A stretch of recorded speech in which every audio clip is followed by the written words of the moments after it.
Now, a potential new strike by the Academic Staff Union of Universities, or ASUU, threatens to once again shut this country's federal institutions of higher learning and to punish students and teachers alike as the union battles with the federal government over pay, university facilities, welfare, and agreements that are yet to be implemented. Sounds like a broken record, doesn't it? Because these strikes go back all the way to 2009 and even further to 1999, with pledges and promises unfulfilled. The government insists that it is doing all it can in the current economic climate with extremely limited resources. Well, ASUU isn't having it, and recently gave the government a 2-week ultimatum to pay salary arrears or face further action. And that's left millions of students worrying about their future and how it might be hobbled. Will it be put on hold once again by another protracted strike?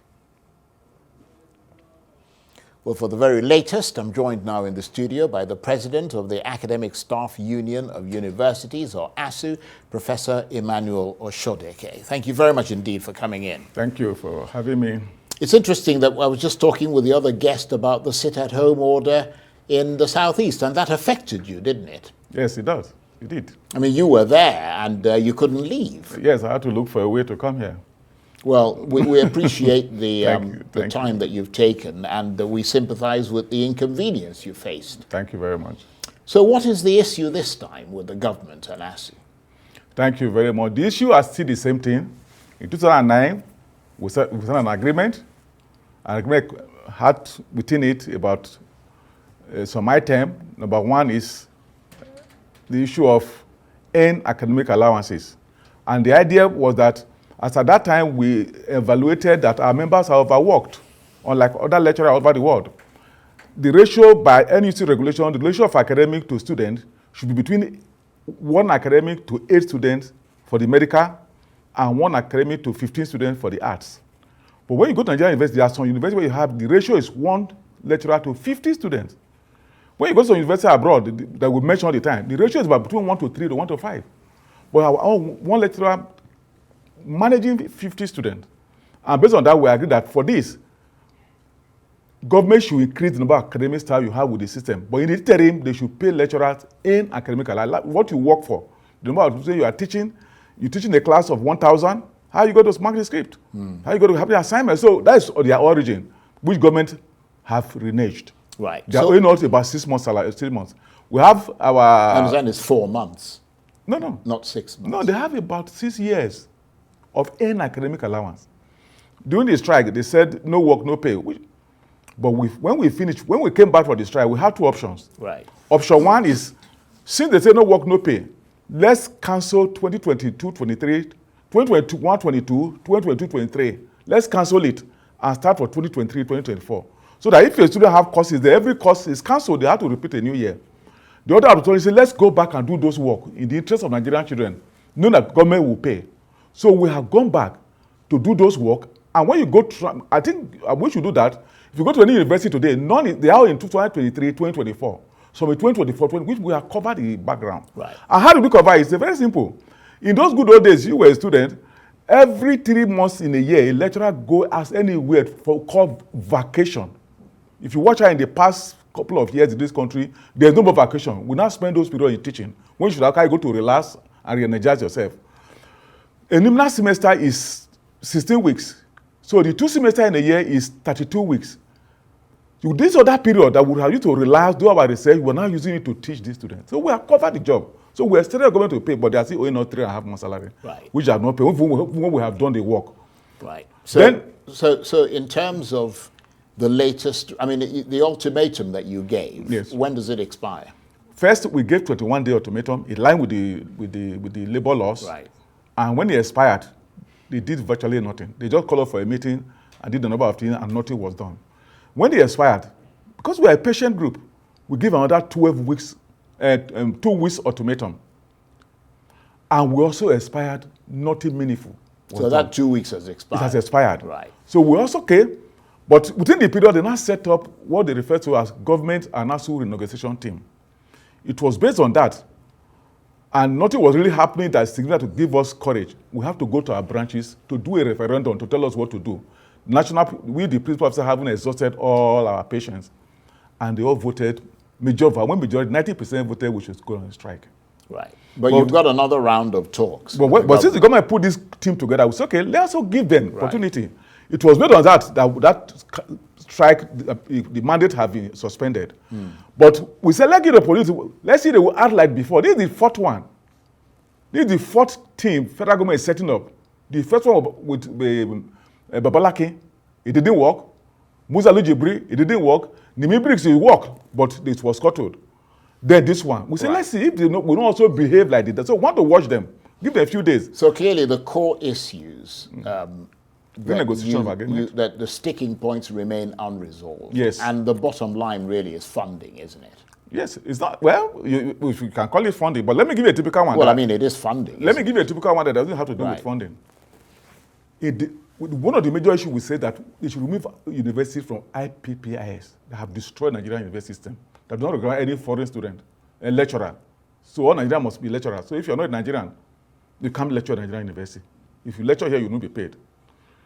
Our government in December, with all due respect to the present administration, said tertiary education should be removed from IPPIS in December 2023. We are in October, going to November 2024. That policy has not been implemented. In September, we're still paying with IPPIS. Does that involve money? Is it a big thing saying, okay, you go define your budget, this is your money, go and run it by the council as the law states? The law is very clear. But I mean, I understand the point you're making, and obviously you're quite passionate about it, and speaking on behalf of your colleagues and the rest of it. But I mean, these strikes have been persisting for a long period of time. I mean, what kind of results are they yielding? Because, I mean, you're telling us that you've been going on strike since basically 1999. You went since 2009, another round of sort of strikes. I mean, you know, things have been severely disrupted. People's lives have, to some extent, been wrecked by these protests. But what are the benefits that the strikes have yielded? Because if they were yielding benefits, then you wouldn't be going on them continuously. Let me explain. Mention one federal government agency that is working today, apart from the universities. Mention one. Are the primary school working? Are the secondary school working? Is NNPC working? Mention one government agency. Well, they're working. That they have not sold. They might not be working as efficiently as you'd like them to work. That they have not sold. That they have not sold that is working. The only one working at the universities. And why? Because of our struggle. Any day we listen to this public view that strike is the problem, and we decide to stop struggling, our public universities will just be like the public primary school and secondary school. Let me explain to you. But are you aware of the other side of these strikes, which is the punishment that it inflicts on the students that you as a teacher should really care about? It doesn't. We are doing our students a lot of good. Yeah, but how can you be doing that when somebody who goes on a 4-year course, it takes them 7 years to graduate? Let me explain to you. Right. Let me explain to you how you're doing the good. Today, 90% of Nigerian pupils are in private primary secondary schools. Today, more than 90% of Nigerian students are still in public universities because of our struggle. Even when you have multiple private universities all over. That is the struggle. Still, you see, we're in a country where we're in a hurry. We're in a country where we believe in quantity and not quality. And that's why people are telling you spend 4 years in part 5, we're in quantity. So now maybe we should be clapping for Nigerian students who go to Benin and spend 6 months to get a degree. When we're talking about quantity and speed, we should be clapping. And there are very many in the country now who go to Benin, as they have been reported, to get a degree in 6 months and come back. It's better for you to train a student. In other words, it's better for you to keep students at the university for 7 years rather than 4 years. If you want to keep a student in the university to come as a doctor that can perform your duty, it's better than you keep him in 3 years and you come out with nothing and he will kill you.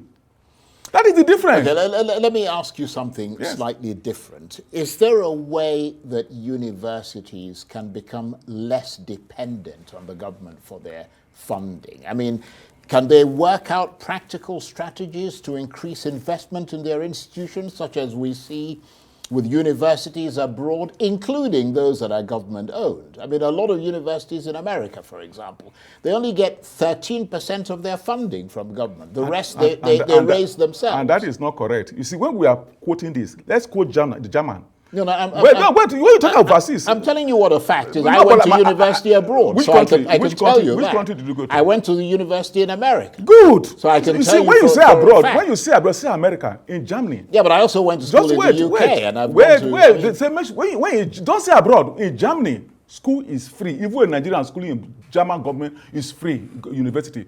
When you go to Sweden, I am paid as a parent for sending my children to school. So when you say abroad, mention the one you are talking about. Yeah, but they are not the example we should be citing for a country. No. Those are people dealing with you today, telling you, prioritize this, increase your fuel, do this. There are people telling you, we are not slaves to those groups. No, I understand. We are not. We're not in a shouting match. Yes. We're having a discussion. But so let me say. But we should put it straight. No. Let me say this. Yes.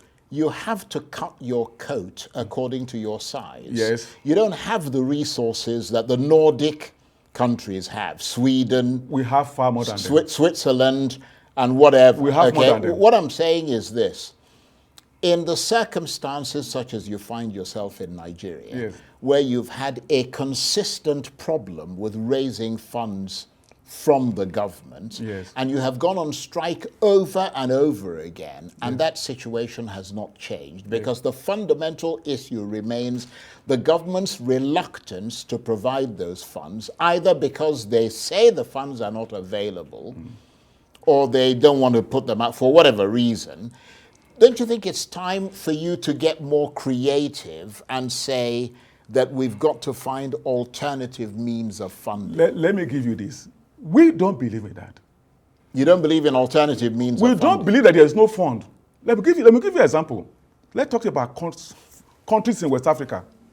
In West Africa, not the world. Right.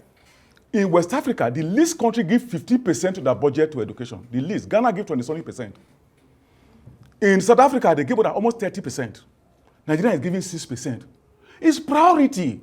So when we do, look, when you also mention about this country abroad, talk about, when in abroad, if I have a job and I lost my job, the state take care of me. The state take care of me. Right. Nigeria, a minimum wage is 30,000 naira. So if you say, look, your time like those who are doing, which means the children of those, you, will be out of the university. We start charging 33 million school fees, which is what people are referring to. Your children, your own, and my children will be out of school. So what are we talking about? Let government give at least 50% of its budget to education. To be fair to some governor, go to that Abia governor, Enugu, and what have your governors? They are giving 20-25%. Makinde, 25%. Lautech pays salary first. The first state university pays salary first. They have paid all the areas of 25-35% because they prioritize education. Let me give you a typical example. As we speak to, the overhead cut given by the federal government to University of Lagos with more than 100,000 people, either working or student, is equivalent of about 12 million naira a month.